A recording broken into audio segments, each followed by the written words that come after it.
I appreciate it. That's what the book's supposed to do. I mean, it again, different stories. If you want humorous stories, read The Night Weasel Caught a Big One. If you want a truly horrific story, read Alone in the Woods in a Deep Dark Night. If you want a more meditative story, read Death Comes to Mr. Jones or Mr. Smith. So though it's got a breadth to it. The stories in the book. So again, I think a lot of people can enjoy it, whether you like hardcore horror, whether you like more meditative horror, whether you like more humorous horror or speculative fiction. It's all in there.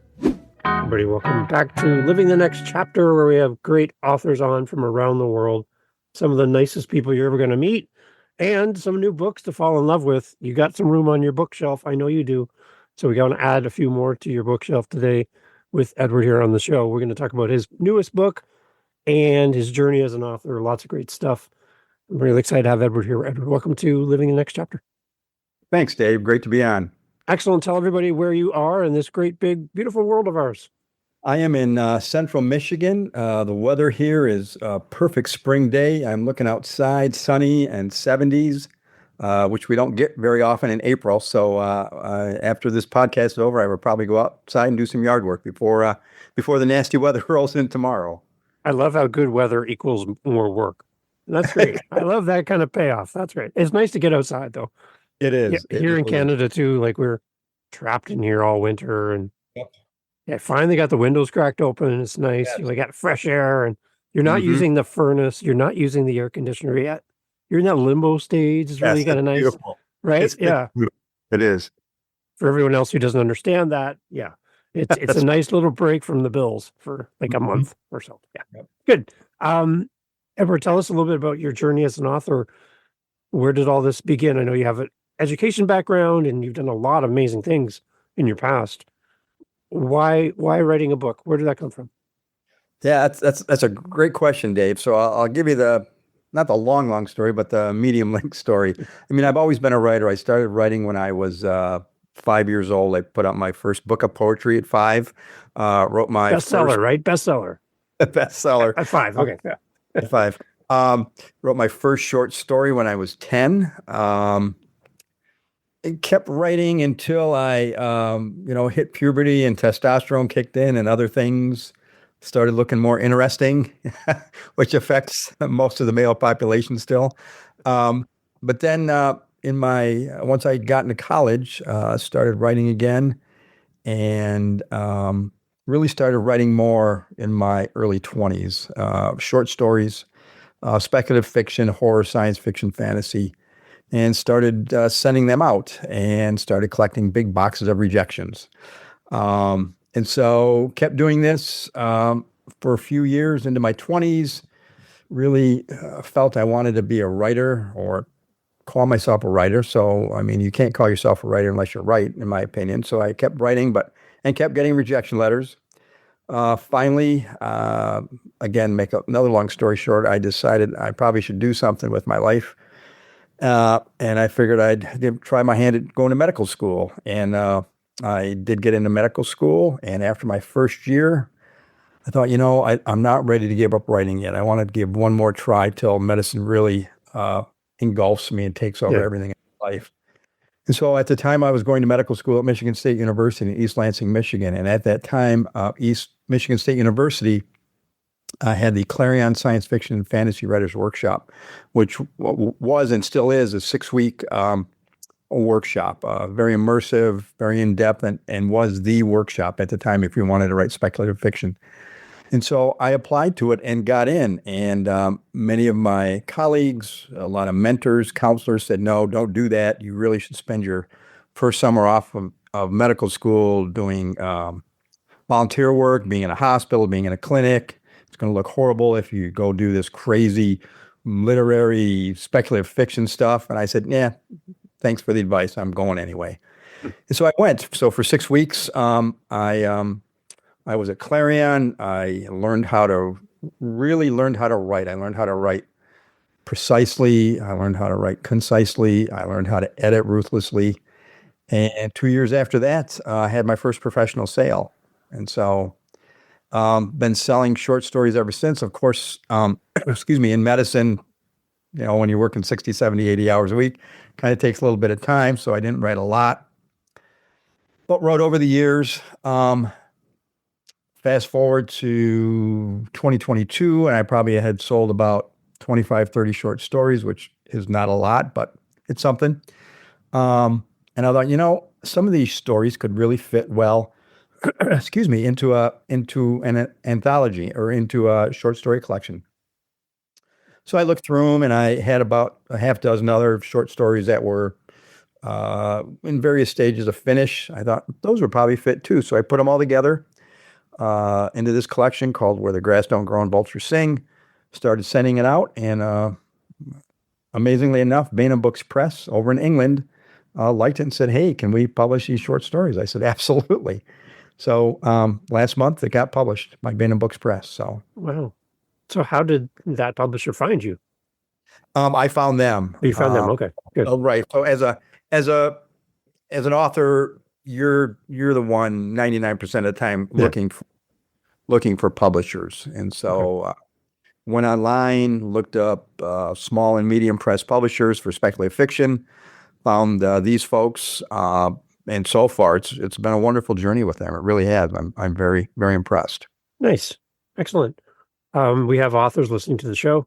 They are new to writing, early days. Maybe they're 5 years old, ready to write. They're trying to figure out their voice, trying to figure out their path, and kind of how to get started. Any suggestions for someone as a new writer who's just trying to figure out where the start line begins, so they can find the finish line eventually? Where do we begin? Sure. Yeah, that's a great question, Dave. And I like that you started with finding their own voice, and that's a hard thing to do, right? Yeah. I probably didn't find my own voice for years because you write like the authors you read, right?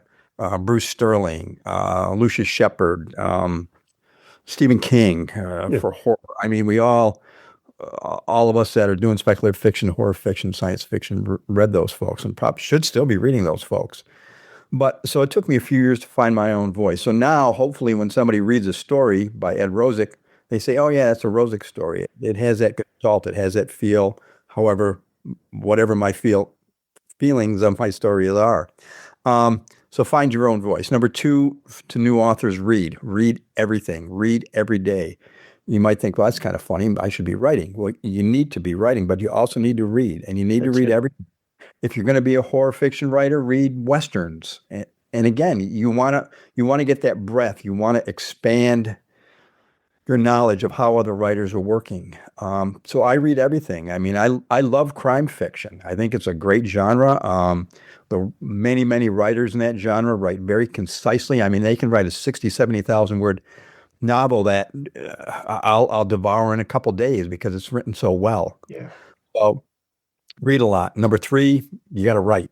If you don't write, you're not a writer. You're a writer in your head, but you're not a writer. So write every day. At least try to write every day. Again, we have these other things called jobs and taxes and bills. I get that. Believe me, I lived that life for decades, and I still live it. Yeah. But you got to write every day. Write something, or close to every day. Write, "The cow jumped over the moon 500 times if you can't think of anything." I think if just putting pen to paper, right? I'm old, but putting fingers to keyboard and getting something written is paramount. And once you start doing that, you'll get to the point where you almost need to write every day. I mean, if I'm not writing, I feel ornery. I can feel it. It's like I got to get something out. Yeah. So write every day. And then once you're writing and once you feel like you got something written well, think about sending stuff out. I mean, one of the great things about the internet, the internet, right? There's great things and bad things. One of the great things is that you have the option of thousands of markets out there. So see what's out there and start sending things out. Another thing I would encourage new writers to think about is joining a writing group. I think that can be very helpful to have other writers read your stuff. I know it does for me. I'm in a writing group. There's just a few of us, but it really helps for me to have somebody else read it and in a non-judgmental but critical manner say, "Hey, this works for me. This doesn't work for me. Why don't you think about changing this?" and it's all great stuff. And I think as writers, we need that because we're so immersed in our story. Our stories are like our children, right? I Mhm. mean, you can see your child and they can be doing horrible things and you say, they're just kids. Where somebody else might say, man, you need to do something with that kid. So Yeah. same thing with stories. You need to have other eyes on it. So Okay. um, yeah, I think those are good starting points. Nice. They all seem to be wrapped around a concept. I heard somebody mention to dig the well before you're thirsty. So these are all things you can be doing in the process of writing before you get to the book. These are all behind the scenes. Dig the well, Yep. read, get knowledge, increase your vocabulary, understand what good looks like. What is it? What, you're talking about a book that reads fast. All these things are things you're going to learn by kind of picking up pieces from everyone around you. So dig that well. Dig that well. I grabbed a couple books. One of the books I think all early writers should read is called, I'll show it to everybody. Yeah. It's called The Portable MFA in Creative Writing. It's an excellent book. It's by the New York Writers Workshop. I have no fiduciary interest in them. I wish I did. But it's a great book for early writers. Okay. It really lays out what a Master of Fine Arts program would do in book form. Rather than spending 35, 40 grand on MFA, you can spend, $20 on this. So get books like that. I mean, don't read every single book on writing. There's thousands of them, but get one that makes sense to you, that people recommend, that other writers who have been in the field a while recommend, and read it from cover to back and see what you get out of it.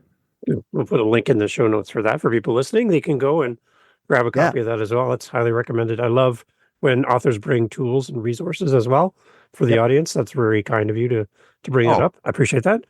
you're welcome. Talk a little bit more about your publisher. I love when I find out about a great publisher doing great things to help people like you get your story out in the world.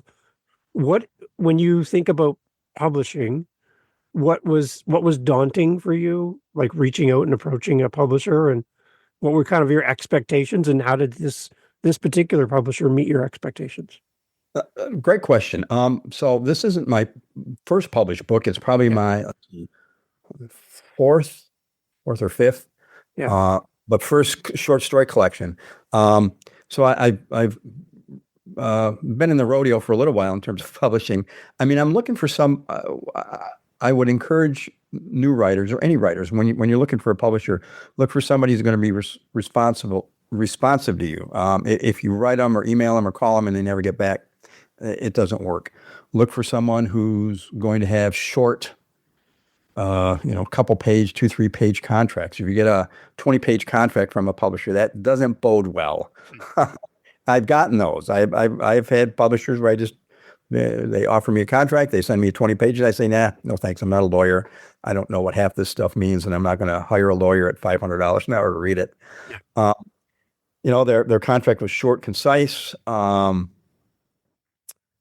they've been very responsible. Go online, look at their website, make sure their website shows what they're telling you. And this website done, Beta Books Press, which was originally called Unveiling Nightmares. It's now evolved into Beta Books Press, has, man, I don't know, probably 20, 25 writers already, Nice. multiple books. So it's certainly growing.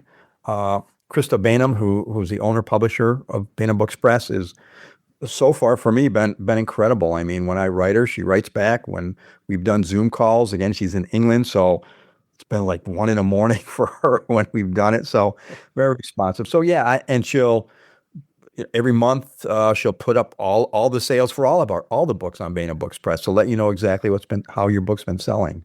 So very transparent, very upfront. I think those are very important things for any writers, whether you're a newbie or whether you've been doing it for 30 years. If everything's secretive, if they're not going to tell you things, if they don't respond, these are bad signs. I know this because it happened to me with my first novel, Deep Roots. Everything was great until the book was published. After the book was published, the publisher kind of went ghost on me. And that's a long, long story. We could spend hours talking about that. I eventually got some, maybe all the royalties. I'm still not sure. And I ended up having to get the rights to the book back because it wasn't working out. So that was a very unpleasant experience. But I learned from it. I learned what I need from a publisher. I learned to be a little more, uh, not cynical. That's not the correct word. I need to be a little more aware of what the publisher was doing and how things were going. So Yeah, it's good. It's good advice for yeah, the readers that are listening. They may never write a book, but they're here to find their next favorite author. Tell us about Where the Grass Don't Grow and Vultures Sing. The title, I got to ask for right off the bat. The title of the book. Explain, please. Come on. sure. So the title of the book is because all the stories in the book, whether they're horror stories, whether they're science fiction, are sort of off kilter. They're in the line of some of my favorite TV shows when I was a kid: Twilight Zone, Night Gallery, Outer Limits. Right back in the '70s, growing up as a child watching those, all the stories were sort of set in our world, but not our world. It's a different world. It's like a different dimension, a different, just off kilter, phantasmagorical. And so I wanted a title that um, reflected that, right? Where the grass doesn't grow and vultures sing. I mean, vultures don't sing. Grass pretty much grows anywhere, but it's still our world, right? So that's really where the title came from. There's no story. Usually, short story collections, the title would be from a short story. Right. It's not in the book. I mean, it would make a great title, I think. I just Yeah. haven't found the story for it. So, um, like I say, I took six stories that have been previously written over the years. I think the oldest story is probably 15 years old. Wow. Uh, and then I took six stories that I had been writing and finished those out, polished them up, and put them in there. So there's six new, six old. I think it gives readers the opportunity to see what I'm about, see what kind of writing I do, and if they like it, great. If they don't, that's fine too. There's writers out there that everybody lauds, and I read the first 10 pages of the book and I say, yeah, no, it's not for me, Hmm. and that's okay. That's writing is an art. All art is subjective. And new writers need to take that to heart because they think, oh, people hate my stuff. Well, somebody might hate it. That's Yeah. okay. Yeah. Just as long as you love it and other people like it. Yeah. And if somebody doesn't resonate with it, that's just not your target reader. That's all. You're fine. Absolutely. There's so many people out there in the world that can read your book. Don't Yeah. worry about that. Right. Mhm. Is there a common thread that ties all the stories together at all?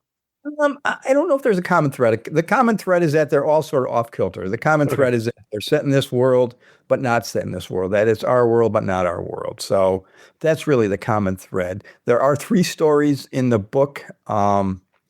See if I can pull the titles up. All Hail the Yeah. Melonhead. Uh, Night DJ caught a big one, and Old Man Wortman. All those three stories have the same characters. Okay. As a writer, sometimes you'll fall in love with characters, and if you're lucky enough, those characters will resonate so well that you can write multiple stories with them. And I've done that with these characters.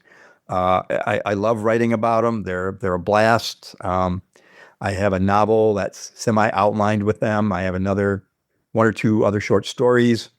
Actually, another short story that's out for hopefully publication with them. So those are once readers read that, they'll see that those are connected, but everything else are different. Okay. Who's your ideal reader? What do you have in mind for this book? Ideal readers are readers who enjoy horror and science fiction. That again, the authors I talked about earlier, Bruce Sterling, um, Stephen King, Dean Koontz, Christopher Buehlin, just speculative horror and science fiction, and they want short reads, right? That's a nice thing about short stories.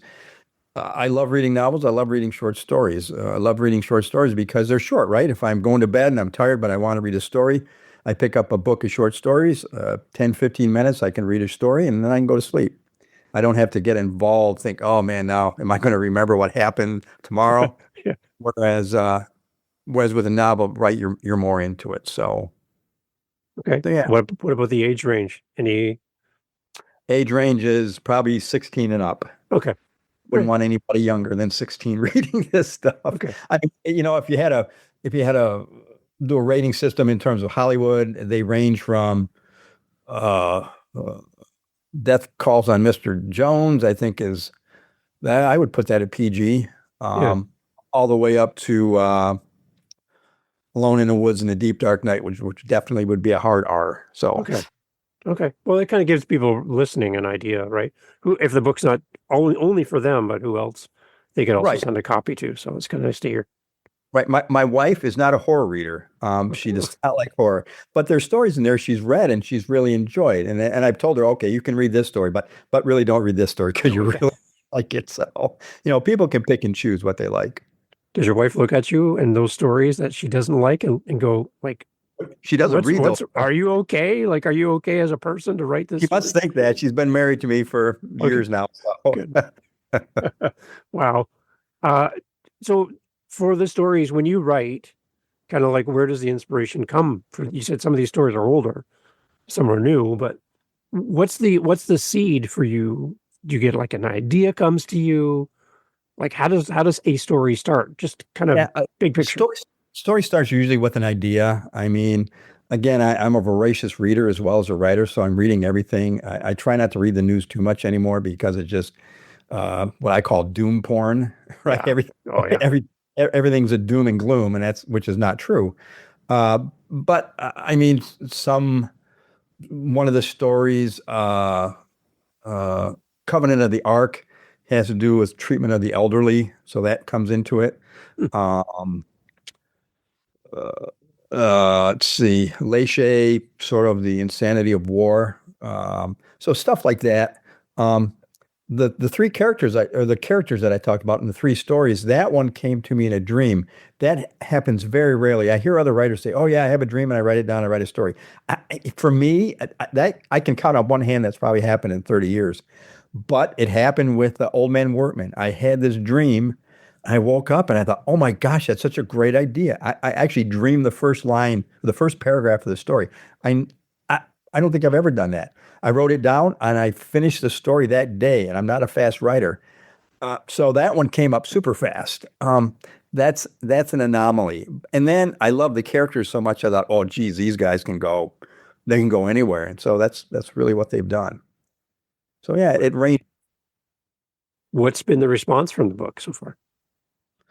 It's been slow. Again, it's the other thing new writers need to know is marketing is key, right? You can write the great Canadian novel, the great Canadian novel, and if you don't have good marketing, it's going to be hard to get out there. So you Yeah. got to you got to go on podcasts, you got to do things, you got to do social media, got to talk to your local TV station, you got to talk to your bookstores, you got to market.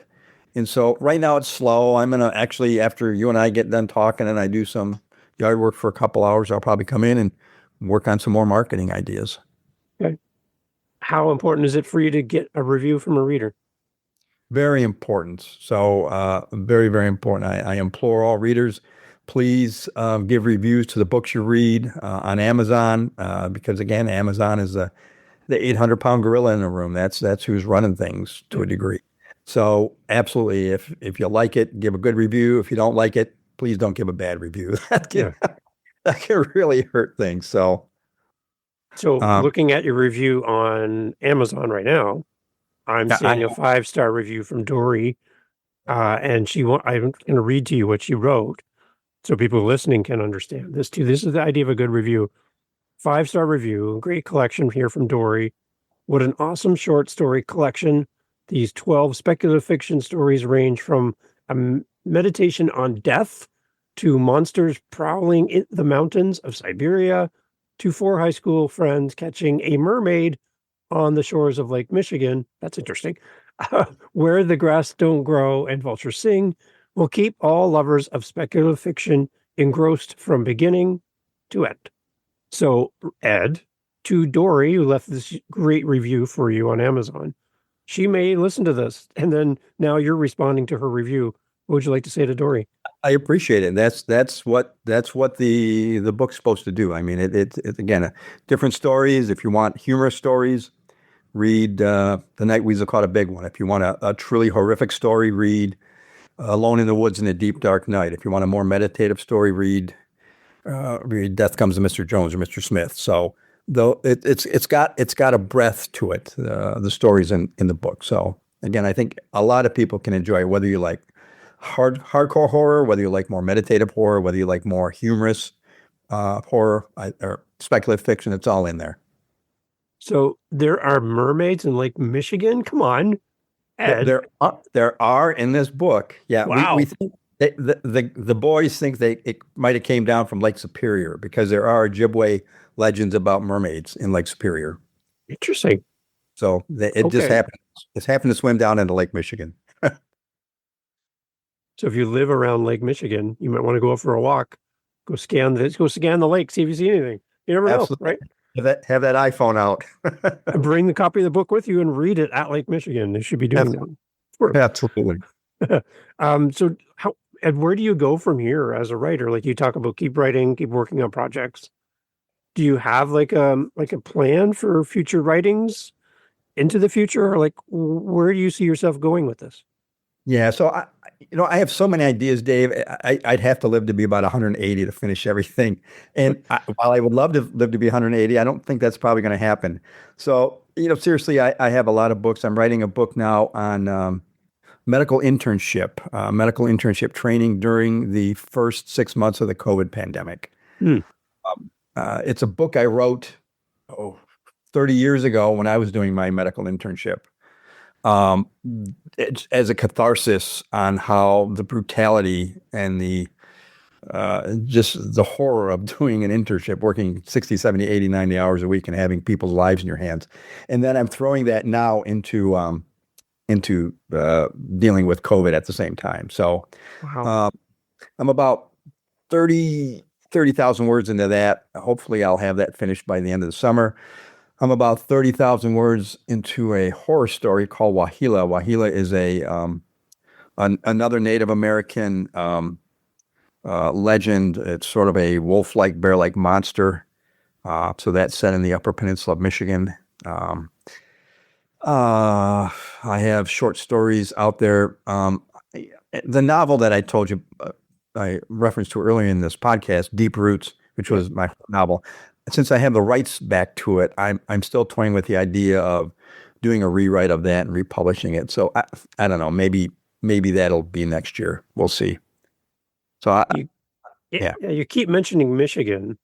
Like, how important is it for you to capture your location, where you are, what you know, and bring that into your world as a writer? Like, why is that so important for you? Yeah, well, I think that's important for all writers because you want to immerse the reader into your story. You want to immerse the reader into your universe. I grew up in downriver Detroit, moved all over the states, ended up back here in Michigan. And Michigan just got a great history. It's got a great, I mean, we've had Native Americans here for millennia. Who knows how long? At least 10,000 years. It might be a lot longer. Yeah. So great history, great mythology, great legends. And I know the place. So one of the things we always tell young writers, write what you know. Yeah. And it doesn't necessarily have to be right about Michigan. I mean, you can know other places, but I'm just comfortable doing that. So one of my favorite writers is Joe Lansdale, and he's from East Texas. And a lot of his, not all of them, but a lot of his stories take place in East Texas. And you can feel it when you read Lansdale stories. You're in East Texas. So when people read my stories, say the night weasel caught a big one, I want them to be on the shores of Lake Michigan. I want them to feel, yep, we're here. This is what we're reading. Or Alone in the Woods in the Deep Dark Night, which takes place in the Upper Peninsula of Michigan. I want them to be there. And so I think I can do that because I've lived that. I've lived in the UP. I've gone fishing on the shores of Lake Michigan. So I've done all those things. I grew up in downriver Detroit, so I can write about the urban stuff. So I think it's real important for not just me, but I think for all writers. It brings the reader into the story, right? Absolutely. Then that's what you want, right? As a reader, and for me, as a reader, when I read a book, I want to be in that story, right? I want to be wherever it is, whether it's on the moons of Saturn, whether it's in the shining city of Toronto. I want to be there. Tell me about it. Make me be there. Yeah. And I think that's hard if you've never been somewhere. So if I sat down and wrote a book about Rome, I've never been to Rome. I can Google it, I can YouTube it, but I've never walked the streets of Rome. And I think how had I have an opportunity to walk the streets of Rome and feel what it feels like to be there, what's the temperature like, what does the sea breezes feel like, any of that stuff, right, would influence what I write. But sitting in my bedroom here in Canada with no concept of what it's like to be in Rome, I can just guess, right? I like having feet on the ground. That's a good idea. I do too. It's a challenge, but sometimes again, you have to use that imagination. You have to put yourself somewhere else because we can't be everywhere. I've been blessed in that I've walked on 5 out of the 7 continents of the world, so I've been to many places. I can talk with gravitas, if you will, about walking on the plains of Bolivia, about watching the sunrise over Machu Picchu, because I've been blessed. I've been there. I've seen all that stuff. But you don't have to do that. I mean, you just have to have a really, really good imagination to get there. Nice. Excellent. So take us to your website, Ed, like as far as following your journey as a reader or as a fellow author. Where do we go to connect with you after this conversation?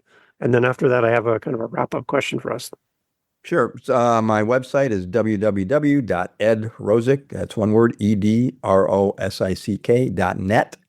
You can see where I am. I've been better at updating that on a regular basis. And readers can also get some free stuff. They can get free stories. In fact, right now there's an excerpt from Where the Grass Don't Grow and Vultures Sing. So people can read an excerpt. If they like it, great. Please go buy the book. If you don't like it, that's cool too. See if you like it or not. They can also go to Bainham Books Press, which has some information on me, as well as a place to order the book. So you can order it off Bainham Books Press. You can order it off my website, or again, you can go to the big boy Amazon and order it right off there. Nice. So Ed, as we wrap up, Ed, what is one of the best pieces of advice or quote or something related to authorship, not related to authorship, just life in general, something that becomes kind of your go-to? Because I'll give you an example. The one that I keep using lately is Theodore Roosevelt said, "Do what you can with what you have where you are." And I'm like, that's like permission just to start. Like, you don't need anything else. You got it, right? So I've been using that. It's just keep coming up in conversation over and over and over, different places, different people. Is there anything that kind of been resonating with you lately that just kind of keeps coming out in conversation for you? Specifically for writers, new writers, even writers that have been doing it a long time, write for yourself. And that might find counterintuitive because you say you need readers. You do, but you can't influence who's going to read your book or not. All you can do is write for yourself. I write for me. If what I write is good enough, if what I write for me, because every writer is their worst or hardest critic, if it resonates with me and it works with me, then excuse me, I'm good with it. So really write for yourself. Write for what you want to write. Don't chase fads. So if the current fad is right now, the current fad is romantasy, romance and fantasy. I can't write romantasy. I can't do that. I'm not chasing that. Don't chase that. Write what you want to write. If you want to write a Western, then write a Western, even though almost everybody will say, no, Westerns aren't selling. So what? If that's what you want to write, do it. Write what you write for you. So permission to be selfish as a writer and write what you want to write. Absolutely. Right. Absolutely. I like that. Yeah. That's good advice. That's really good advice, Ed. Thank you so much for being here, Ed. Thanks for doing this. I know that you go on many different shows to talk about your books. I appreciate you making time to come on Living the Next Chapter, and would love to keep in touch with you in the future. As new projects come out, come back. We'll keep the seat warm and update people on what you're doing next. Absolutely, Dave. No, thanks for having me. This has been great. Sorry, my voice is going. I guess I need more coffee. There you go. Excellent. Go grab a cup of coffee out there to do some gardening now that we're all done. Ed, thank you so much for doing this. Thank you. Take care. Excellent. Everybody, all the information for Ed in the show notes. As always, please go click all the links. Go grab a copy of that book as well, the Portable MFA. And as well, go grab copies of Ed's books. And like we heard today on the show, leave a great review. I'd love to hear your words, your thoughts about what he's written.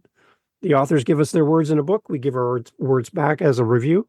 It's kind of this thing that we do. So please leave a great review for Ed and think of someone else who will love these short stories. And if you live in Lake Michigan, go find the mermaid. You get 10 bonus points. So there you go. Ed, thank you so much. Thanks, Dave. Take care. Hey, thanks for listening to the podcast. Glad to have you here. I just want to let you know that you can always find out what we're doing live in the moment by going to our YouTube channel. Head over to livingthenextchapter.com. There'll be a link right there. Head over to our YouTube channel. Make sure you like, subscribe, do all the things that all the YouTubers love to say. And in our YouTube channel, a couple things. You're going to get advanced listens. You're going to get the episodes that we're working on in real time. So we record and post daily on our YouTube channel. I'd love for you to give us a follow over there. As well, we're making playlists. We have over 500 episodes. So finding the right episode for you, we're trying to group things into playlists. So if you like children's books, if you like business, you like historical fiction, we're grouping our authors together to make it a little easier for you to find your favorite next author. So head over to livingthenextchapter.com. And again, I'd love to hear from you. Hearing from the listeners of the show is great. And I just want to say thank you for being a part of the podcast family. And I look forward to having you back for the next episode. Thank you for being here. I really appreciate your time and your listen. Take care.